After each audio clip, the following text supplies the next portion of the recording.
There are people amongst us who have an intimacy with violence they can't give back. Through sport, profession, or circumstance, they've left their old selves behind. This is a show where we interview those who either forcibly or willingly see the world through hardened eyes. We invite you to travel along with us as we talk with violent artists, violent professionals, and survivors of violent circumstances, as we find out how they have redefined violence.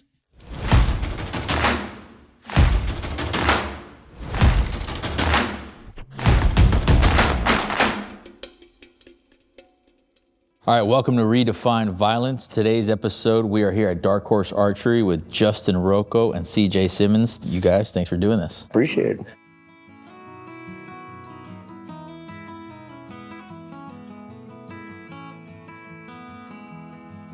So tell me a little bit about when you first started picking up a bow and started getting into archery.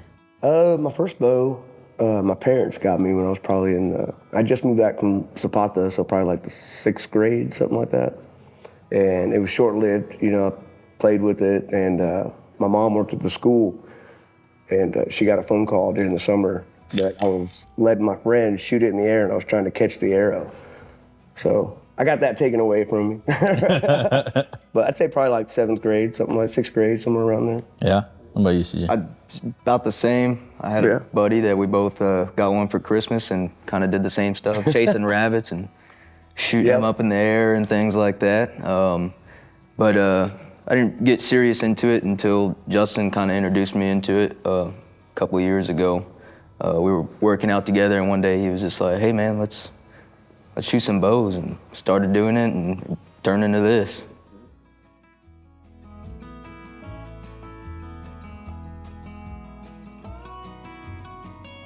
Yeah, so you guys grew up doing it, kind of like grew up around archery. Not really at the level of this. I had a bow, but I didn't get super into it, like at the hunting aspect, until after I got out of the Marine Corps. Yeah. And my mom got me, it was an Elite. Yeah. And kind of became obsessed with that. And then honestly, I got my ass handed to me by some older guys.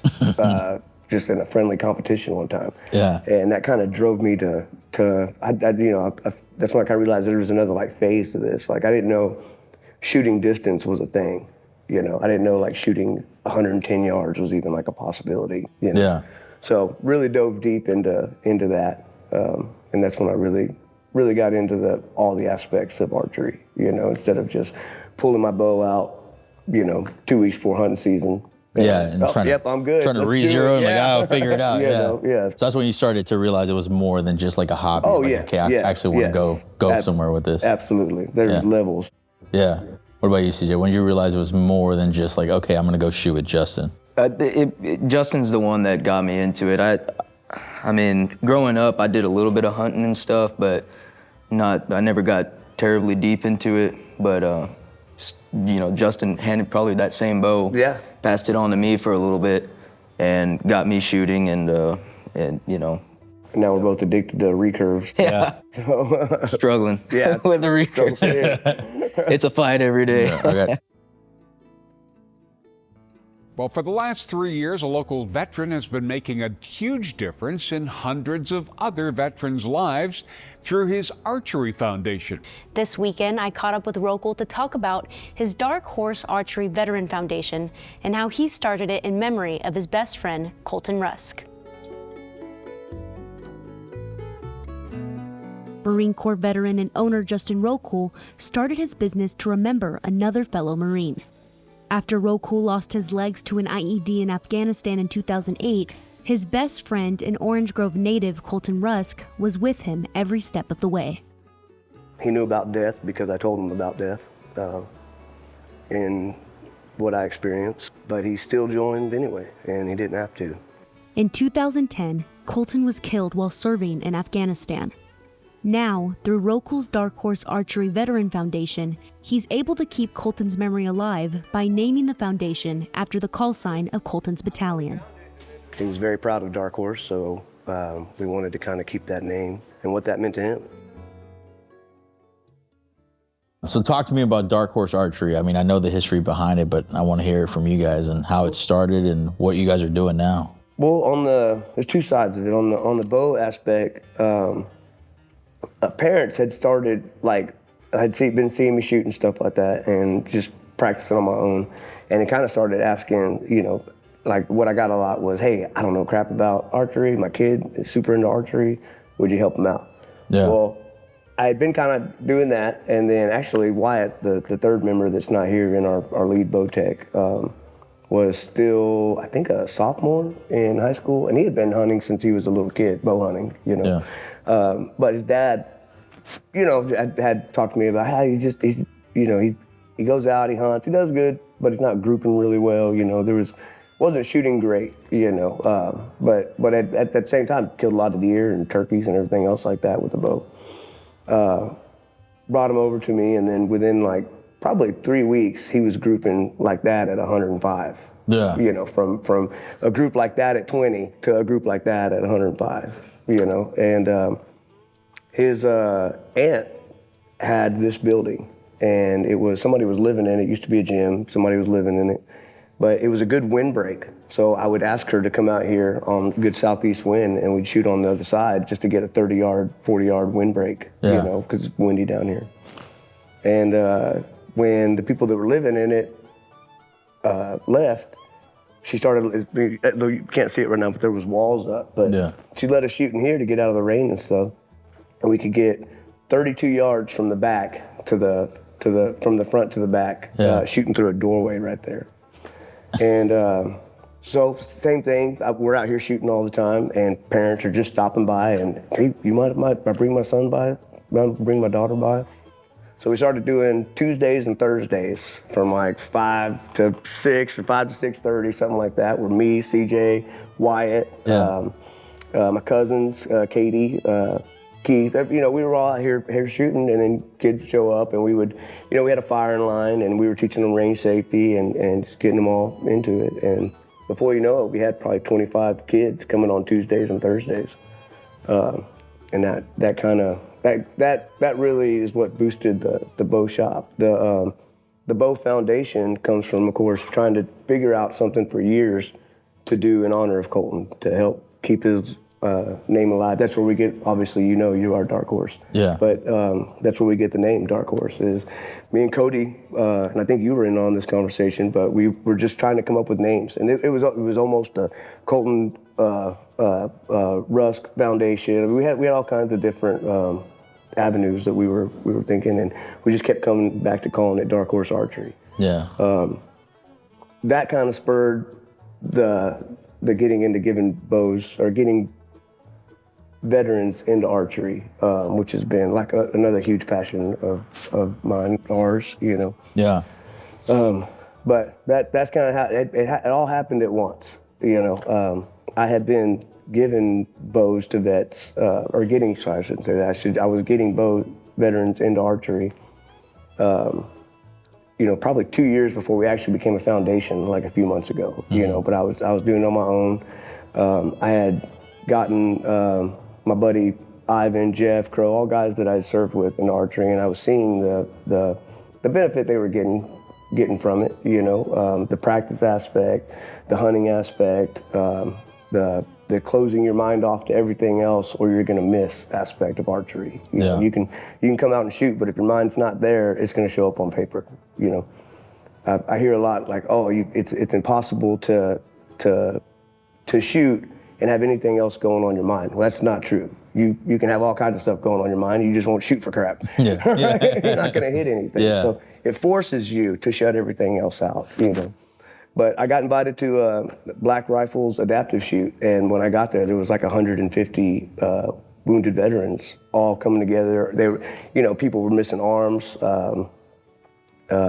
legs, paraplegics, all the injuries you can name, burn victims, but guys that were burned up overseas. But everybody was coming together for this archery thing, and as soon as I saw that, I was like, "This is I didn't come up with this. This has been going on." And I'm not trying to say I did come up with any of the archery helping out. That, like I said, that they had already done that adaptive shoot, I think 2 years by the time I went to it. And it just opened my eyes. And then as soon as I got there and saw everything, by the time I left, I knew exactly what I was going to do. like Nice. 100%. That's awesome. So, but you brought like the whole adaptive shoot down here to South Texas in a more permanent basis, right? Yeah, with DarkHorse yeah, Archery. for sure. And that's what, you know, we get all vets into archery, but I have a soft spot for jacked up dude. Yeah. Jacked up dude, you know. All right. So Purple Hearts come first, you know. And then we divvy out to other combat vets. Yeah, I was one of your first recipients. Yeah, I remember absolutely, that over brother. at. That's what I said. Yeah. I just get my buddies, and you know, Dark Horse. There wasn't a name. It was just, Hey, come shoot. you know, hey man, Like, I think you could benefit from this. Yeah. You know, but so I didn't mean to take up 45 minutes. No, yeah. So for you, CJ, like as you see people kind of come in, what would you say is the most passionate that people become? Like what's the biggest thing that people start to like fall in love with about archery, just in general? I mean, kind of going away from the veterans alone. You know, we do have the after-school program still, Tuesdays and Thursdays. You know, parents kind of just bring their kids in, and they're like, you know, maybe this kid doesn't want to play sports, or you know, just different things. They want to try archery. They start shooting, and then you see the parents start getting interested in it. Then they want to pick up a bow, and then before you know it, the whole family's in here shooting. Same thing with me. I got my wife into it. She whooped my butt at a couple competitions already. Yeah. You know, but I think that's the coolest thing is you know, people, the families getting together and doing something that they can all enjoy. One of the things that we hear all the time is man, I wish this would have been around when I was a kid, things like that. We wish this was around when we were a kid. And you know, it's just cool watching some of these kids come in here for the first time, scared to death of the bow, and as soon as they let that first shot go, it's game over. You know, some of the kids that we have in here are excellent shooters, and 9 times out of 10 they start off pretty scared. So it's pretty cool watching them grow into it. Of all ages, we had a girl in here that shoots. She started when she was 6. Wasn't even old enough to compete in anything. She actually wasn't old enough to compete this year, so she couldn't make it to state. But she's, I think, 7 right now. Yeah. But she dominates everywhere she goes. You know, anywhere we go for a shoot, there's a group of men standing behind her, amazed. You know, because she's like his dad says, she's a little girl. You know, she's 7, so it's daddy, mommy. You know, she's a little girl till she gets that bow in her hand. And then it is 100% focused, and she's a young adult when she grabs that bow. It is all business, but it's cool seeing that. That's one of the things I'm trying to highlight with the show. So Redefine Violence, you guys know how I started the company and why it's turning into a show, is to be able to highlight things like that and highlight the confidence that people get after they start to train in these things that are, I mean, let's call a spade, right? This is a violent art. You're letting an arrow go at I don't know how many miles an hour. But there's a different side of it and a different look to it that I think most people in the country that might not see it that way, you know, might see it as more of a dangerous thing. But it's important to highlight what you guys are doing with archery, starting with veterans, transferring it over to civilians. Now you're teaching kids. I mean, that's something that a lot of people don't see. You know, they don't see the benefits of like building that confidence. And who knows? I mean, have you guys been told, hey, my kid's more confident in school, or my kid's more confident in this, or at home, or kind of change all them the up? time. Yeah. Yeah, and we see it. I mean, we can definitely see it. So just, you know, building up that confidence for kids, and I'd imagine adults too, right? Yes. You come in here kind of like not really sure what's going on, but just finding that one thing to center yourself. Like you said with archery, that's kind of why I like tattoos, right? You can't think about anything but the pain. Yeah. But for those couple of seconds where you're ready to release that arrow, you know, you're not thinking about anything. Yeah, we can edit this out too if you don't want to discuss this, but we have a guy that started coming in pretty recently that, you know, has severe anxiety. He served, I believe he was in the Marines. Hadn't left the house without his kid or his wife in like 10 years. And started coming in here by himself shooting, talking to people and stuff, and that's one of the cool things for me to see is that dude getting out and being able to come in here and hang out with us. Because this is a bow shop, you know, we're working and stuff, but people can just come in here and hang out on the side as well. You know, it doesn't have to be, hey, pay for your stuff and get out. We love for people to come in here and talk with us and hang out. Yeah, kind of like the Cheers bar. Yeah. You know? Yeah, that's what I wanted to talk about too, is that community that you've built just at this physical location. Like, are you guys doing any events coming up? Are you planning on doing like events in-house and kind of fostering that? Touching on that, on just the community we've built. You know, we've probably got, I don't know, from our town of Orange Grove, 1,288 people, you know, we've probably got somewhere between 50 and 100 kids here into archery.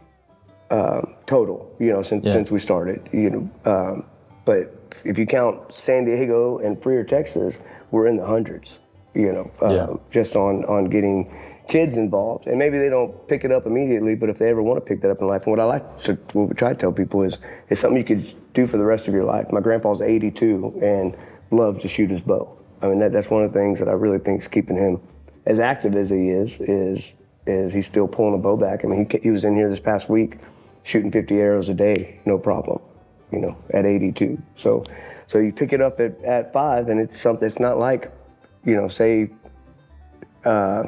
you're a big rollerblader, right? You know, it's hard to rollerblade at 82, you can take a fall, you know, I mean, you can, but it's not necessarily for everyone, where archery is kind of for everyone. Like, I haven't seen the injuries that you can't be outfitted to shoot bows. I mean, it is. I mean, I'm sure you've been on YouTube. It's crazy what people do. The handstand shooting with the legs is the craziest thing, you know. Yeah, I've seen that one. Yeah. But trick shots, you know. But yeah, and being able to realize that violent arts like this kind of transcend everything as petty as race, religion, you know, borders. Like, there are so many different types of people that get into just archery alone. There's a worldwide community behind just this alone. Yep. And that's what we're trying to highlight too, is every violent art that we're gonna go interview or talk to or like engage with, it's a worldwide community for each one of those, and it's fucking badass to see. You know? And it's an ancient art, you know. Talk to me about that. Talk to me about the ancient art, because you look at your logo here. Talk to me about the logo. I'm obsessed with plains archers, my biggest one is Comanches, obviously, the Lords of the Plains. But really, I'm obsessed with the Huns, the Mongols, the Scythians. You know, anyone that lived on horseback with a bow fascinates me.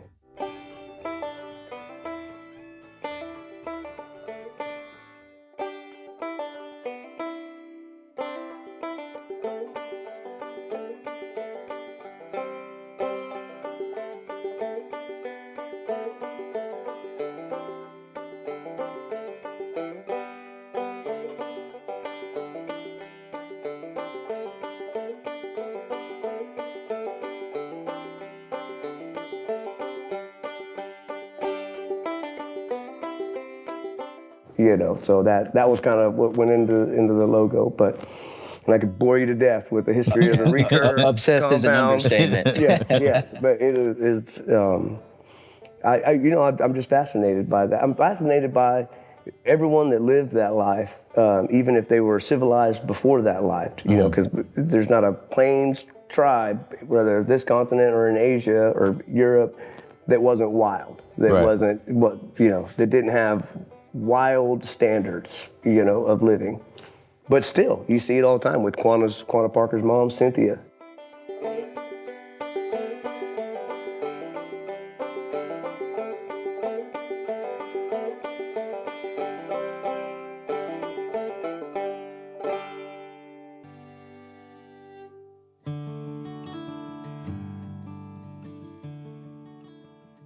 You know, she was miserable when she left that tribe. When they recaptured her, miserable, you know. Montekema, Herman Lehman, who's like my spirit animal. We actually got to meet his, what do you call it? His last existing kinfolk is the one that has the Montekema gun shop there in Bernie attached to the Black Rifle. Okay. But yeah, he gets to touch his bow every morning and everything like that. But the same thing, he eventually, you know, was okay with being civilized again, but he never, ever fully committed. Like, he always wanted to go back. Everyone that lived that life wanted to go back. And so I think there's an aspect to that, to living on a horse Yeah. With nothing but your bow, and that horse to feed you and guide you through is just amazing to me. There's an aspect that we've gotten away from just from the ability to defend yourself in general. Yeah. Oh, you know, where now it's kind of, I can pick up the phone and dial 911 and I'm going to be saved. But little things like this, I mean, this is how we defended ourselves before, way back when. Yeah. And I'm sure some people still defend themselves now. They don't go for that shotgun next to their, I imagine you don't go for the shotgun next to your bed when someone breaks in. You're going for a recurve or this and just praying, oh God, thank you. I've been waiting for this moment. I got a Glock 40. Is that what you call this thing? But if there's time. If there's time. Second shot. Yeah. All right, Follow up. Tell me what advice do you have for anybody who's looking to get into archery? I mean, is it like for me, whenever I shop for a martial arts gym, it's about finding the right place, finding the right fit, finding where you can train, where it's like you feel comfortable. So you have any advice for shop owners that out there to make it more inviting for people and or people that are just looking for it? For shop owners, I would try to be more patient with people that come in. One of the reasons I opened a shop was, I'm not saying every bow shop, but a lot of the bow shops I was going to, there's an arrogance there. And I think because they had a monopoly on it for so long, archery wasn't as big as it is now 20 years ago,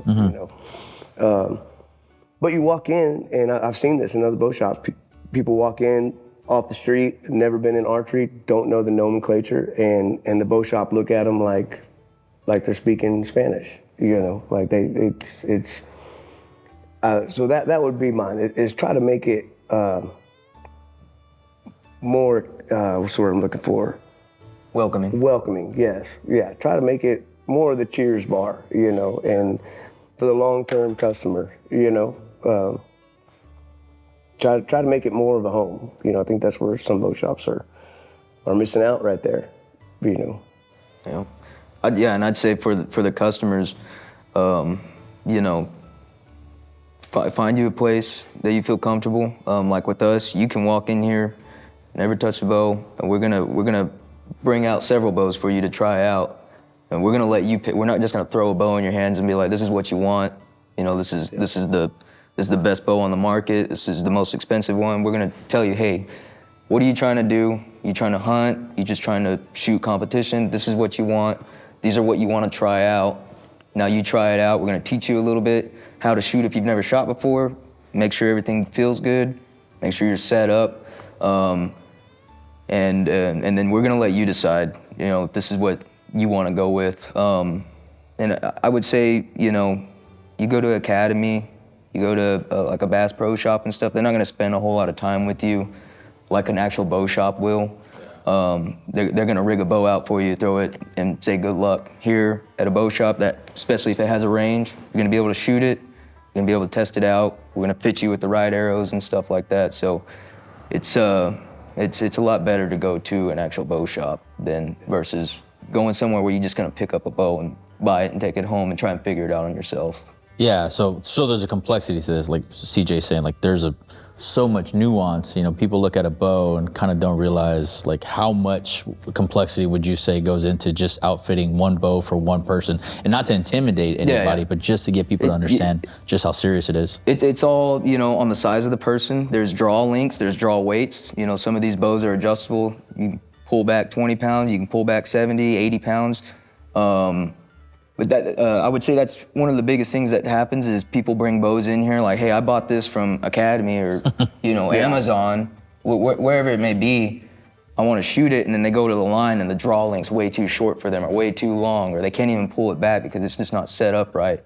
That's the big one. Yeah, so, that's what I would say is find you a nice bow shop, get in there, and try and test out different bows before you pick one. And get it sized up to you and stuff, and that's our job. That's what we do. We want to make sure that you're shooting to the best of your ability before you leave this bow shop. So because it's representation of us, and on the shape that your bow's in. We don't want you going and telling your friends, I got this done at DarkHorse Archery, and then it be crap.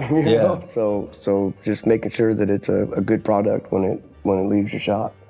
Hell yeah. Well, guys, The name of the show is Redefine Violence. You guys have known me for a little while, kind of know a little bit of the background of the history of the show, or of the company, excuse me.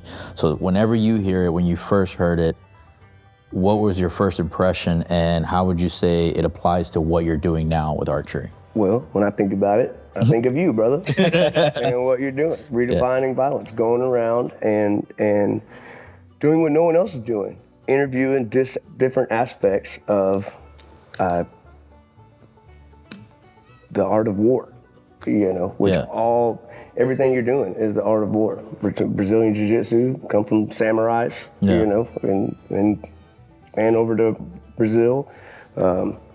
Archery, that's been going on for thousands of years, and that was from what we were talking about, Plains tribes to the British longbow, that dominated the battlefield for such a long time, and then I'm sure you're going to be getting into a lot of other fun aspects of war, You got to go talk to a fencer. Yeah. That'd be wicked, man. Yeah, well, I'm sure we'll get to them. CJ, what about? I think about you, brother. Thanks, man. Yeah, I'd say the same. Obviously, people that come in here hunt a lot. There's a lot of dead animals up on the wall. It's a violent thing. These are weapons, and I would say, for the most part, with the kids and stuff, that's what we're trying to teach them. We're not going to claim that we're the best shooters out there, because we know we're not. But when we have these line back behind us full of kids, what we're trying to teach them is, hey, this is a weapon, and you could seriously hurt yourself or other people, and you're going to be able to kill things with it. You're going to be able to kill animals. So you got to learn how to shoot this thing the most efficient, the safest, and responsible. Yeah, hell yeah. Well, we got something for you guys. Obviously, we started with apparel, but now, little by little, we're starting to manufacture equipment for everything you can think of, every violent art you can think of, every violent profession, and we want to house everybody under one banner. So we got a shirt for you, and we got a hoodie for you. Hopefully there's the right size, and I guessed it right. But this is how we started, and I don't want to forget as the show progresses. That is wicked. As we progress as a show and as a company and as an organization, I don't want to forget what the idea was at the beginning, was just create something to bring everybody under one banner. And that wolf in sheep's clothing to us is hanging up in our range. Yeah. It's capable hidden amongst the oblivious instead of evil hidden amongst good. So that's the way we tell the story. Thank you guys for joining us on this episode. We appreciate it. Join us next time as we interview, who knows? So tell us where we can find DarkHorse Archery on socials. Tell us where you're located and pretty much your hours of operation if people want to stop by. Well, the bow shop's open noon to 7, Tuesday to Friday. Saturdays is 10 to 3, 10 a.m. to 3 p.m. You can find us at darkhorse-archery.com or DarkHorse Archery on Google. And then on Instagram and Facebook, DarkHorse Archery. But let us know. Also, if you're a veteran out there looking to get into this, we have an application online, and we'll try to get to you. Are you guys still doing where you give away a bow for veteran and try to match them up with the bow? Oh yeah, Okay. We're doing that at busier than we've ever done. Okay. Yeah, so if you are a veteran out there, reach out to them, get on the list. You guys have a program where you are outfitting a veteran with a bow, right? And it doesn't matter if you're here in South Texas, wherever you are in the country, you guys have a huge network of bow shops, right, that you work with. So please reach out to them. It's very therapeutic. It's those couple of seconds where you can't think about anything else other than not missing in front of you. You just won't shoot. Yeah, there you go. You can, you just won't shoot straight. Yeah, well, thank you guys.